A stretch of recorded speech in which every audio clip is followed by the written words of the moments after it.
नमस्कार, आप देख रहे हैं न्यूज 24। आपके साथ मैं हूं अभिलाषा पाठक। दिल्ली में छठ पूजा और व्रतधारियों पर सियासत गर्म है। न्यूज 24 ने लगातार सवाल उठाए हैं और व्रतधारियों की परेशानियों को जिस तरीके से हमने उठाया उसके बाद सरकार अब एक्शन में नजर आ रही है और आज सुबह से यमुना की सफाई शुरू करवा दी गई है। आपको बता दें, सुबह से ही 15 से ज्यादा बोट यमुना में झाग को हटाने में लगे हुए हैं और वही आज छठ पूजा में व्रतधारी शाम को डूबते सूर्य को अर्घ्य देंगे तो यमुना किनारे छठ पूजा करने वाले व्रतधारियों पर कानूनी कार्रवाई न करने की याचिका सुप्रीम कोर्ट में भी दाखिल कर दी गई है। तो वहीं दिल्ली में बीजेपी और कांग्रेस लगातार आम आदमी पार्टी सरकार को घेर रही है, तो आस्था पर सियासत का संग्राम लगातार जारी है। लेकिन यमुना की सफाई से व्रतधारियों को बहुत आराम मिलने वाला है। ये देखिए, 4 तस्वीरें आपको दिखा रहे हैं।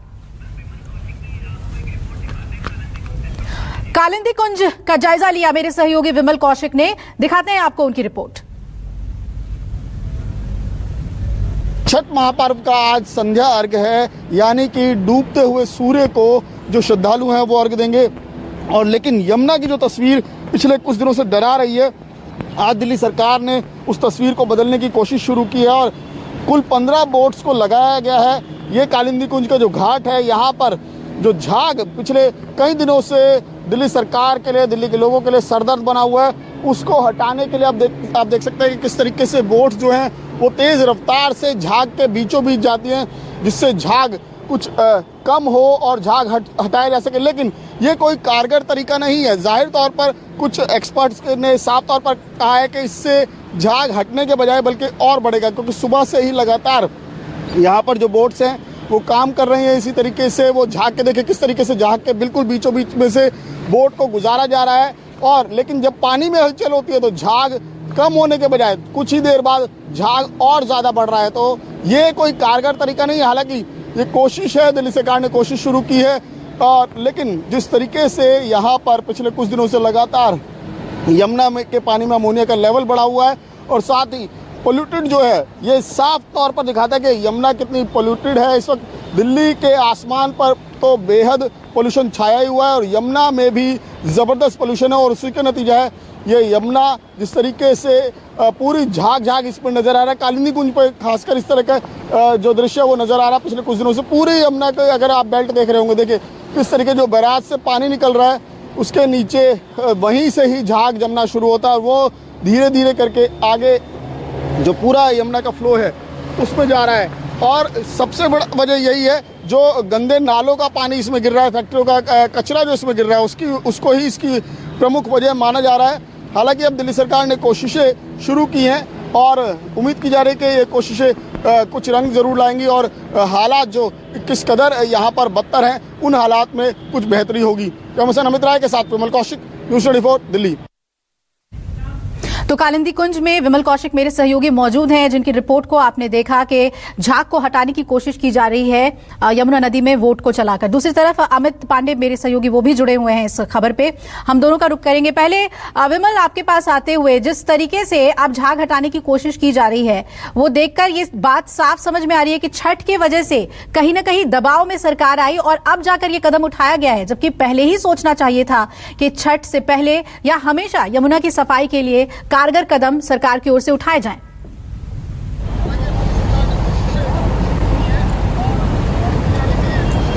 जी बिल्कुल, देखिए आरोप प्रत्यारोप के बीच सरकार ने कदम उठाने तो शुरू किए, लेकिन पोल्यूशन खत्म करने के बजाय पोल्यूशन को डाइवर्ट किया जा रहा है। इस वक्त मैं कालिंदी कुंज घाट पर ही मौजूद हूँ। देखिए बोट वाली तकनीक जो है वो कारगर साबित नहीं हुई और आखिरकार उसके बाद ये जालीदार बाड़ लगाई गई है और ये यहाँ पर बाड़ लगाकर जो फोम है इसको पूरा डाइवर्ट किया जा रहा है। कुछ इलाका जो अगर आपको मैं दिखाना चाहूँगा, कुछ इलाका है जो साफ पानी नजर आ रहा है क्योंकि फोम जो है वो डाइवर्ट होके दूसरी तरफ जा रहा है और इस जालीदार बाढ़ की वजह से ये झाग एक जगह पर रुका हुआ है। लेकिन ये भी ये कहें कि एक परमानेंट सोल्यूशन नहीं है, एक टेम्पररी सोल्यूशन है। कुछ देर के लिए फॉर्म जरूर डाइवर्ट हो जाएगा, लेकिन आगे हालात वही है। और अगर इसी यमुना के दूसरे किनारे पर देखें तो वहां भी हालात बद से बदतर हैं।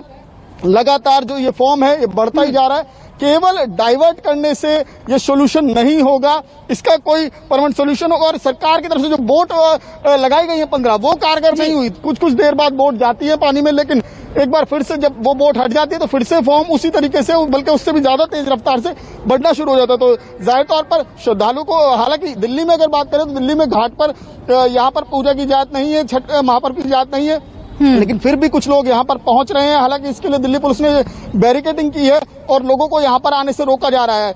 पर सबसे बड़ा सवाल यही है कि आखिर इस पोल्यूटेड वाटर में किस तरीके से यहाँ पर पूजा करेंगे श्रद्धालु।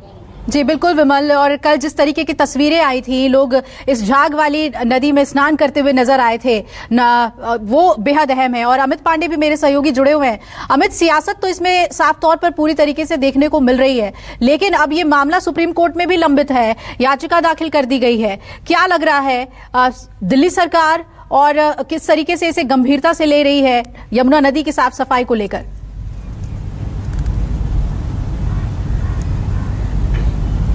जी बिल्कुल, दिल्ली सरकार ये दावा कर रही है कि लगातार वो यमुना की सफाई कर रहे हैं। क्योंकि छठ का पर्व था, इसलिए जो तस्वीरें पिछले 3-4 दिन से हम दिखा रहे हैं, उसके बाद सरकार भी दबाव में आई है। मामला कोर्ट में है, लेकिन ये जो बातें दिल्ली सरकार रख रही है, उनका ये कहना है कि उन्होंने लगातार छठ को मनाने का जो परमिशन है वो एलजी से मांगा था। जब एलजी और मुख्यमंत्री की बैठक हुई थी, उस पर सरकार ये दावा कर रही है कि उन्होंने यमुना के किनारे जो छठ घाट है वहां पर छठ मनाने के लिए परमिशन मांगा था और एक बार सहमति भी बनी थी। लेकिन जब एक्सपर्ट कमिटीज के साथ एलजी ने बातचीत की, बैठक की, उसके बाद ये फैसला लिया गया कि छठ घाट के जो यमुना के बगल में जो घाट है छठ के, वहां नहीं मनाने दिया जाएगा। अगर हम तस्वीरों में आपको दिखाएं तो इस वक्त हम आईटीओ घाट पर, आप तस्वीरें देख सकते हैं कि जो हर साल जिस घाट पर रौनक होती थी, आज वो पूरा का पूरा वीरान पड़ा हुआ है। तैयारियां की गई हैं छठ पूजा समिति के द्वारा, कई सारे कृत्रिम घाट भी बनाए गए हैं दिल्ली में, और ये आप देख सकते हैं कि पानी भरने का काम किया जा रहा है। लेकिन जो कमेटी है उनका ये कहना है कि दोनों पार्टियां, चाहे वो बीजेपी हो चाहे वो आम आदमी पार्टी हो, दोनों इस बार छठ पर राजनीति कर रहे हैं, क्योंकि आने वाले समय में चुनाव है।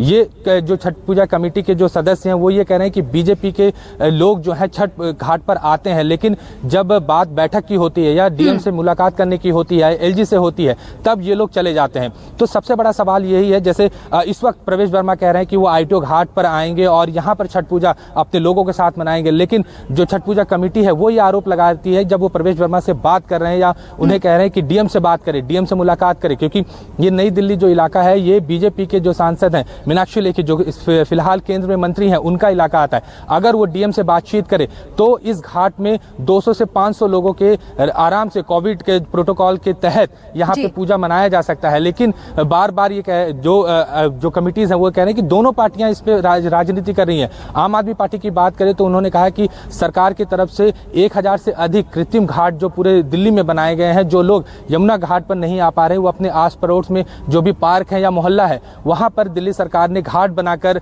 तैयार किया हुआ है, ताकि जो लोग यहाँ नहीं आ पा रहे वो वहां पर जाके पूजा कर सके।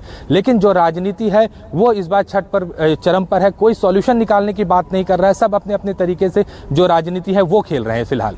जी बिल्कुल, राजनीति देखने को मिल रही है और इसका खामियाजा जो छठ व्रती हैं वो भुगतने के लिए मजबूर हैं। विमल, एक और अहम सवाल है कि जो 22 किलोमीटर तक का दायरा है यमुना नदी का, वो दिल्ली सरकार के अंतर्गत आता है, तो अपनी जिम्मेदारी से तो पीछे नहीं हट सकते। इन्हीं नदियों के किनारे दिल्ली में पहले से छठ मनाते आए हैं दिल्ली वासी, सभी श्रद्धालु, लेकिन अब जो ये स्थिति देखने को मिल रही है, ये तो ऐसा लग रहा है कि पूरी तरीके से नेग्लिजेंस है।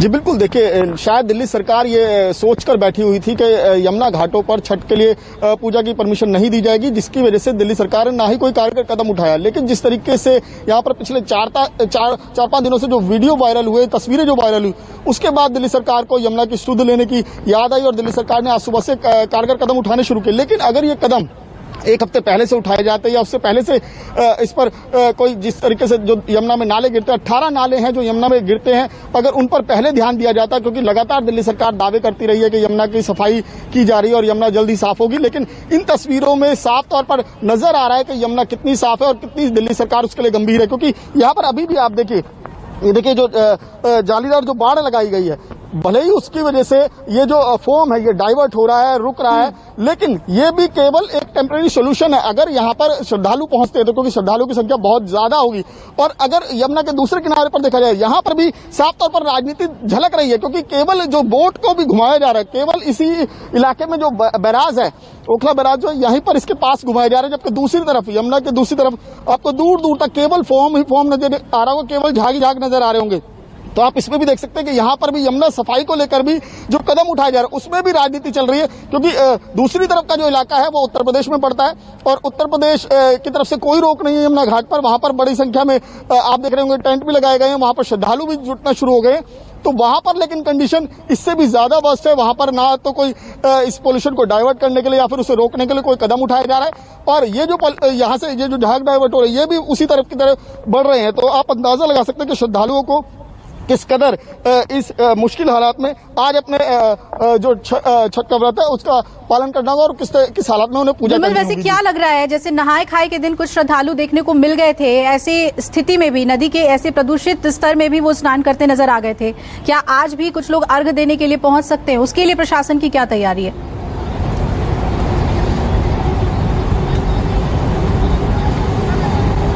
जी बिल्कुल, देखिए लोग क्योंकि छठ व्रती जो है वो तो अपना श्रद्धा सुमन अर्पित करने के लिए जरूर आएंगे, जो अर्घ देने वो जरूर आएंगे, लेकिन प्रशासन की तरफ से केवल खाना पूर्ति ये कही जाए कि केवल खाना पूर्ति की जा रही है यमुना से ये पोल्यूशन को साफ करने के लिए, तो ये गलत नहीं होगा। दूसरी तरफ पुलिस ने, क्योंकि परमिशन कोई नहीं है तो इसको लेकर पुलिस भी सचेत है। पुलिस ने यहाँ पर खासकर दिल्ली की तरफ बैरिकेडिंग कर दी गई है और यहाँ पर किसी को भी आने की परमिशन नहीं दी जा रही। खुद जो आला अधिकारी है वो भी यहाँ पर लगातार पहुंचे, लेकिन ठीक इसके सामने की तरफ जो यूपी का इलाका पड़ता है वहां पर बहुत ज्यादा भीड़ अभी से ही लोग आने शुरू हो गए हैं। वो अपने जो इंतजाम करने होते हैं सुबह से ही वो तमाम इंतजाम करने में लगे हुए हैं। तो जाहिर तौर पर यमुना यही है, बस एक किनारा दिल्ली में पड़ता है, दूसरा किनारा उत्तर प्रदेश में पड़ता है। आपके पास मैं लौटती हूँ, जो स्थिति आप बता रहे हैं कि लोग पहुंच भी सकते हैं और बैरिकेडिंग कर दी गई है ताकि लोग ना पहुंचे।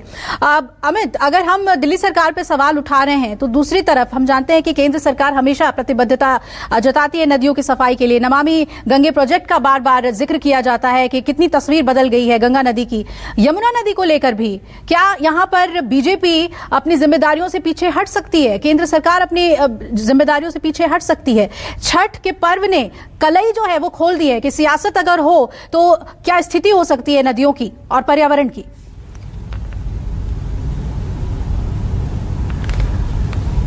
जी बिल्कुल, जो तस्वीरें हैं अमूमन पूरे साल यमुना नदी की ऐसी ही रहती हैं। 2400 करोड़ रुपए का जो बजट होता है वो यमुना नदी पर निर्धारित किया गया है। इसकी साफ सफाई पर समय समय पर इस तरह के बजट आते रहते। केंद्र सरकार की तरफ से सिर्फ ये कह देना कि दिल्ली सरकार की जिम्मेदारी है, ये पूरी तरह से वाजिब नहीं होगा, क्योंकि यमुना सिर्फ दिल्ली में नहीं बहती, हरियाणा से आती है जहां पर भारतीय जनता पार्टी की सरकार है। और खास तौर पर जो दिल्ली सरकार वो ये बार बार आरोप लगाती है, क्योंकि जिस तरह नजफगढ़ ड्रेन जो है उसमें जो पानी है उसका 70% जो है वो हरियाणा से आता है। और सबसे ज्यादा अमोनिया की अगर मात्रा की बात करें तो हरियाणा की तरफ से दिल्ली में आता है, और उसके बाद वजीराबाद जो बैराज है उसके बाद यमुना जो है 70-60% जो दिल्ली में बहती है, जहां पे तरह तरह के नाले जो है वो जो फैक्टरियल वेस्टेज है वो यमुना में आते हैं। तो केंद्र सरकार सिर्फ ये बार बार ये कहती है कि हमने राज्य सरकार पर छोड़ा हुआ है, लेकिन जो योजनाएं हैं वो केंद्र और राज्य दोनों मिलकर चलाते हैं। इससे पहले भी हमने 2 साल पहले भी इस तरह की स्टोरीज भी की थी, जिसमें ये साफ तौर पर केंद्र सरकार ने ये कहा था कि राज्य सरकार के साथ मिलकर यमुना की सफाई पर हम लगातार काम करेंगे, और एसटीपीज लगाने की बात कही गई थी। जो फैक्टरियल वेस्टेज है, जो बड़े नाले हैं, खासकर आप वजीराबाद नाले की बात कर ले या नजफगढ़ नाले की बात कर ले, तो वहां किसी भी तरह से कोई आज तक एसटीपी प्लांट लगाया ही नहीं गया, जो कि अमूमन जो गाइडलाइंस है वो इस बात को बार बार कहती है। और एनजीटी ने और सुप्रीम कोर्ट ने भी इस बात को बार बार कहा है कि सरकारें सिर्फ जब मामला कोर्ट में आता है तो ये दलील दी जाती है कि हम इस पे काम कर रहे हैं, लेकिन हकीकत यह है कि हकीकत में कोई काम नहीं होता। और आपको याद दिला दे, जब लॉकडाउन था तो यही यमुना बिना किसी ट्रीटमेंट के साफ दिख रही थी। हम सब ने उस तस्वीरों को देखा था कि यमुना में मछलियां दिख रही थी, और इसी आईटीओ की मैं तस्वीरों की बात कर रहा हूं, इसी आईटीओ पर वो तस्वीरें दिखी थी। लेकिन जैसे ही लॉकडाउन खत्म हुआ, फैक्ट्रियां चलने शुरू हुई, खासकर जो इंडस्ट्रियल जो वेस्टेज होते, केमिकल फैक्ट्रीज में अमोनिया का जो इस्तेमाल होता है, उसके बाद डिटर्जेंट, ये जो आप फॉर्म देख रहे हैं इस वक्त आईटीओ पर या कालिंदी कुंज में, ये सारे के सारे डिटर्जेंट का इस्तेमाल जो फैक्ट्रीज करती हैं वो फॉर्म और ये बेहद जहरीला है, अमित, जैसा आप बता रहे हैं, और सेहत के लिए बेहद ही नुकसानदायक।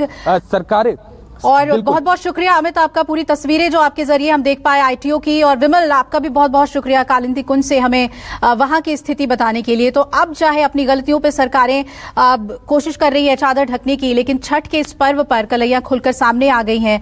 लेकिन बेहद जरूरी है कि सरकार इस पर गंभीर हो और कुछ अहम कदम उठाए जाएं यमुना की साफ सफाई के लिए। छोटे से ब्रेक के लिए यहाँ पर रुक रहे हैं, आप देखते रहिए न्यूज़ 24। नमस्कार, मैं हूं मानक गुप्ता। अगर आपको हमारा ये वीडियो पसंद आया हो तो इसे लाइक और शेयर जरूर करें, और हाँ, हमें सब्सक्राइब और फॉलो करना ना भूलें ताकि आप देश और दुनिया की कोई खबर मिस ना करें। तो जुड़े रहिए हमारे साथ और देखते रहिए न्यूज़ 24।